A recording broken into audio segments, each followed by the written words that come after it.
Guys welcome back to Ayu doctors आणि हा माझा चॅनलवरचा सगळ्यात फर्स्ट व्हिडिओ आहे that is related with the haemorrhage that is APH antepartum haemorrhage आणि आय होप तुम्हाला तो आवडेल. तर तुम्ही लास्टपर्यंत व्हिडिओ बघा. मी यातला सगळे पॉईंट्स कव्हर करण्याचं ट्राय केलेलं आहे आणि जे तुम्हाला पॉईंट्स हवे आहेत माझ्याकडनं तर ते कॉमेंट सेशनमध्ये कळवा. So let start the APH. So APH means antepartum haemorrhage आणि APH ची definition it is defined as the bleeding from the genital tract after 28th week of pregnancy but before the birth of the baby. तर APH म्हणजे काय नेमकं, तर APH म्हणजे जेनायटल ट्रॅकमधून होणारी bleeding जी की बिफोर प्रेग्नन्सी म्हणजे after 28th week of pregnancy but before birth of the baby, बेबीचा बर्थ होण्याआधी आणि 28th वीक नंतर जे काही हॅमरेज जी काही ब्लिडिंग होते त्याला APH म्हणजे अँटीपार्टम हॅमरेज असं म्हणतात. सो त्याचं क्लासिफिकेशन केलेलं आहे. क्लासिफिकेशन केलं आहे on the basis of causes. तर त्याच्या कॉजेसच्या बेसिसवर त्याचे काही क्लासिफिकेशन केलं आहे. तर त्याचं क्लासिफिकेशन 3 टाईप्समध्ये केलं आहे that is placental bleeding, unexplained and other. तर प्लासेंटल ब्लिडिंग ही 70% होत असते. अनएक्सप्लेन म्हणजे जे आपण एक्सप्लेन करू शकत नाही असे 25% आहेत आणि ऑदर इज 5% म्हणजे ज्याचे कॉजेस हे या दोघांपेक्षा वेगळे आहेत. तर सगळ्यात स्टार्टिंगला आपण ऑदरमधले बघूयात काय काय येऊ शकतं. तर त्याच्यामध्ये cervical polyp, cervical carcinoma, trauma and local injury.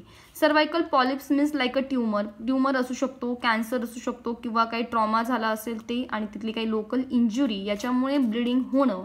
This is one of the cause of the APH. म्हणजे अदर कॉजेस हे असू शकतात ते 5% आहे. सो अनएक्सप्लेन जे आपण एक्सप्लेन नाही त्याच्यामध्ये काही रिझनेबल नाही आहे ते 25% आहे. And the first one is most important thing that is जे आपण एक्सप्लेन करणार आहे सगळं तर आहे प्लासेंटल ब्लिडिंग. प्लासेंटल ब्लिडिंग आहे 70% कॉजेस हे याच्यावर डिपेंड असू शकतात प्लासेंटल ब्लिडिंगवर. त्यात 2 टाईप आहे, एक आहे प्लासेंटा प्रेविया आणि एक आहे अब्रेप्टिव्ह प्लासेंटा. त्यात placenta previa is 35% and abruptive placenta is 35%. त्यातला आपण प्लासेंटा प्रेविया हे एक्सप्लेन करणार आहोत. So the most important thing what is placenta. So the placenta previa, when the placenta is implanted partially or completely over the lower uterine segment called placenta previa. म्हणजे प्लासेंटाचं जे काही location आहे जे normal location असतं ते normal location at the upper side of the uterus हे न होता जेव्हा ते पार्शियली आणि कम्प्लिटली लोअर युटराईन सेगमेंटमध्ये जेव्हा त्याचं लोकलायझेशन होतं तेव्हा त्याला प्लासेंटा प्रेविया असं म्हणतात. It is one of abnormality of the placental localisation किंवा प्लासेंटा जिथे इम्प्लांट व्हायला पाहिजे तिथे जेव्हा होत नाही आणि तो ॲट द लोअर साईडला जेव्हा त्याचं मीन्स इम्प्लांटेशन होतं तेव्हा that's called as a placenta praevia. So the next point is after classification is etiology. Etiology means cause. Cause is not known. आपल्याला APH चा एक्झॅक्ट कॉज काय आहे तो माहीत नाही. But some theories are given. बट काही थेरीज दिलेल्या आहे की हे रिझन्स असू शकतात ज्यामुळे APH हा होऊ शकतो. So first theory is given that is dropping down theory. Dropping down theory म्हणजे जेव्हा ओवम हा फर्टिलाइज होणार असतो आणि जेव्हा तो इम्प्लांट होणार असतो तो इम्प्लांट होताना डायरेक्ट जेव्हा लोअर सेगमेंट ऑफ युटरसमध्ये जर इम्प्लांट झाला तर त्याला म्हणतात dropping down theory. Dropping down theory means fertilise ovum drop down in the lower uterine segment of the uterus. This is one of the cause. May be a cause. म्हणजे हा cause असू शकतो. Not exact cause is non but हा cause असू शकतो की ज्याच्यामुळे APH होऊ शकते. Second point. So the next point is defective decidua. What is meant by decidua? Decidua it is a functional layer of endometrium. Means uterine segment चे जे काही endometrium आहे त्याला decidua म्हणतात ज्यामध्ये इम्प्लांटेशन होत असतं प्लासेंटाचं. तर जर तो डिफेक्टिव्ह असेल त्याच्यामुळे सुद्धा APH होऊ शकतो. Chorionic विलाय R spread over endometrium. जर युटरस आहे suppose this is a uterus and जर समजा यामध्ये जर डिफेक्टिव्ह असेल काही जर याच्यामध्ये काही डिफॉर्मिटीज असेल आणि इथे कोरियोनिक विलाय जर स्प्रेड झालं इथं प्लासेंटा इम्प्लांटेशन न होता तो इकडे होणार कारण की इथं स्पेसच नसणार इम्प्लांटेशनसाठी तो लोअर सेगमेंटला इम्प्लांट होणार. यालाच काय म्हणतात डिफेक्टिव्ह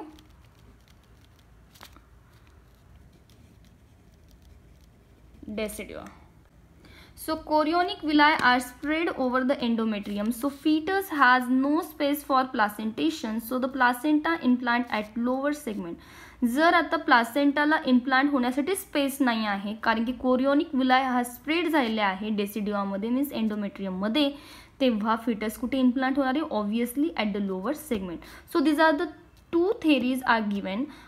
जेव्हा कॉज हा अननोन सांगितलेला आहे तेव्हा काही थेरीज दिल्या आहे त्याच्यावर आपण सांगू शकतो की हे कॉज असू शकतो, like dropping down theory. And second one is a defective decidua. Decidua means endometrium. It is a functional part of the endometrium, functional layer of the endometrium. So the next point is risk factors. Risk factors असेल maternal age about 35, ज्या लेडीचे age about 35 असेल, previous caesarean session ज्यांच्यामध्ये caesarean session झालेलं असेल, myomectomy म्हणजे जिच्यामध्ये काही surgery झालेली आहे लाईक युट्राइन फायब्रॉइड आहे आणि ते सर्जिकली रिमूव्ह केलेलं आहे, माल न्यूट्रिशन मदर जी मदर ऑलरेडी एकदम वीक आहे, माल न्यूट्रिशन आहे तिच्यामध्ये, मल्टी टाईम अबॉर्शन जिच्यामध्ये खूपदा अबॉर्शन झालं आहे, जी स्मोकिंग ड्रग्ज आणि अल्कोहोल अब्यूज करते, म्हणजे हे सगळे विकनिंग फॅक्टर्स आहेत जे तिला वीक बनवतात आणि ज्यामुळे APH होऊ शकतो.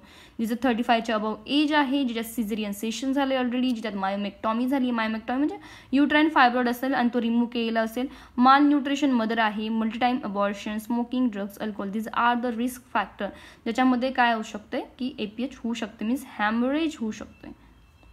सो त्याच्या प्लासेंटा प्रेवियाच्या काही टाईप ऑफ डिग्रीज दिलेल्या आहेत, type 1, type 2, type 3 and the type 4.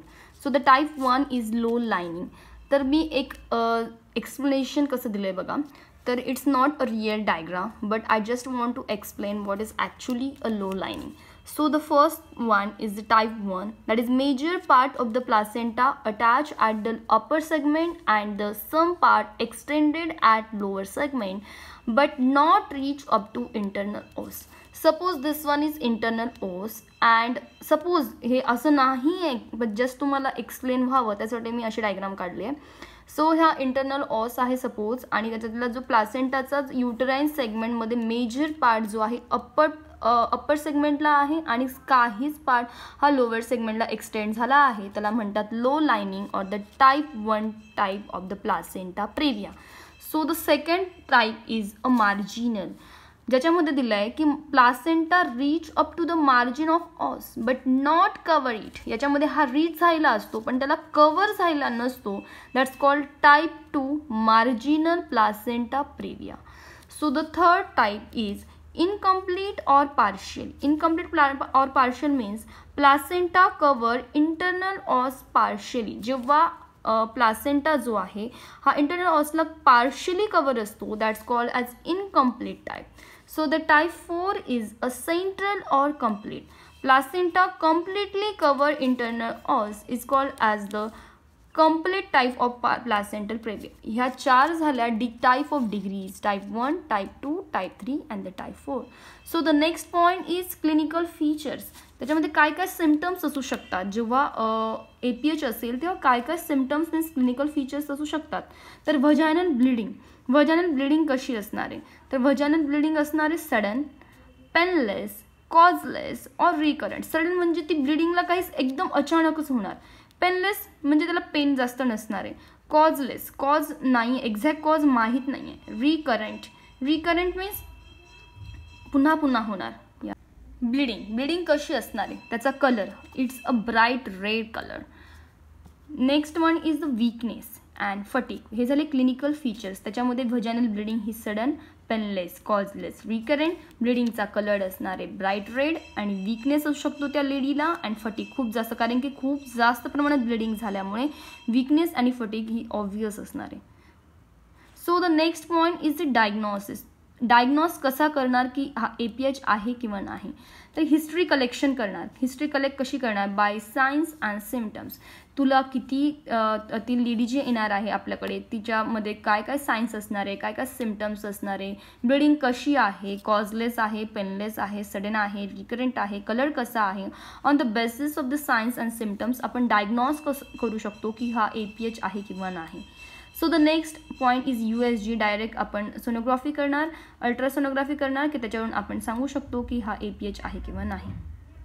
So the next point is complication. Complication हे दोन म्हणजे मॅटर्नल म्हणजे आईमध्येही असू शकतो आणि फिटल म्हणजे बाळामध्येही असू शकतो. आणि मॅटर्नलमध्ये दोन टाईप ऑफ द कॉम्प्लिकेशन्स आहे, during pregnancy and during labour. प्रेग्नन्सीच्या वेळेस काय कॉम्प्लिकेशन्स होतील किंवा लेबरच्या वेळेस. During the pregnancy is a shock, तिला शॉक होऊ शकतो म्हणजे तिची डेथ होऊ शकते. प्रीमॅच्युअर लेबर्स म्हणजे लेबरच्या टायमिंगच्या आधी प्रीमॅच्युअरली लेबर होऊ शकतात during pregnancy.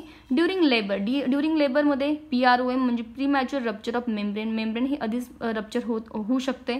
Cord prolapse, PPH म्हणजे पोस्टपार्टम हॅमरेज म्हणजे आफ्टर डिलिव्हरी त्याच्यामध्ये जे हॅमरेज होतं त्याला PPH असं म्हणतात, जो आपण नेक्स्ट पॉईंट कव्हर करणार आहे.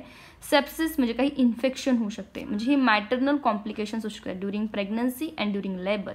So the next thing is a fetal complications काय होऊ शकतं म्हणजे बाळात काय कॉम्प्लिकेशन होऊ शकते. फिटल कॉम्प्लिकेशन्स काय असू शकतात. LBW means low birth weight. Asphyxia means तिला बाळाला श्वास घ्यायला त्रास होणार. इंट्रायुट्राइन डेथ होऊ शकणार म्हणजे बर्थ इंजुरी अँड कंजेनायटल मालफॉर्मेशन. हे आहे फिटल कॉम्प्लिकेशन्स. हे जे काही कॉम्प्लिकेशन्स आहे की जे मॅटर्नल आणि फिटल ते कशाचे कॉम्प्लिकेशन्स आहे, APHचे कॉम्प्लिकेशन्स आहे during pregnancy, during labour and then some complications are related with the fetus. So the next point is management. Depend upon कशावर डिपेंड असणार आहे management. Amount of the bleeding किती अमाऊंटमध्ये झाली आहे त्या बेसिसवर आपण मॅनेज करायचं आहे. Condition of mother and foetus, मदरची आणि फिटसची सिच्युएशन्स कंडिशन कशी आहे त्यावर डिपेंड आहे की आपण मॅनेजमेंट कसं करायचं आहे. And the duration of pregnancy म्हणजे प्रीमॅच्युअर्ड आहे किंवा प्रीटर्म लेबर आहे, पोस्टर्म लेबर आहे त्यावर डिपेंड आहे, किंवा मोर दॅन 40 वीक्स प्रेग्नन्सी झाली आहे का त्यावर डिपेंड आहे की आपण मॅनेजमेंट कसं करायचं. अँड लोकेशन ऑफ प्लासेंटाचं लोकेशन कुठे आहे एक्झॅक्टली युट्राइन सेगमेंटमध्ये किंवा युटरसमध्ये त्याच्यावर डिपेंड आहे की आपण मॅनेजमेंट कसं करायचं. So this is about APH that is antepartum haemorrhage. सो मला वाटतं की आपण हे सगळे पॉईंट्स कव्हर केलेले आहेत आणि आय होप की तुम्हाला हा व्हिडिओ आवडला असेल. तुम्हाला नेक्स्ट व्हिडिओ कोणता हवा यासाठी तुम्ही मला कॉमेंट सेक्शनमध्ये कळवू शकतात. So thank you so much guys for watching my video up end and don't forget to like, share and subscribe to my channel.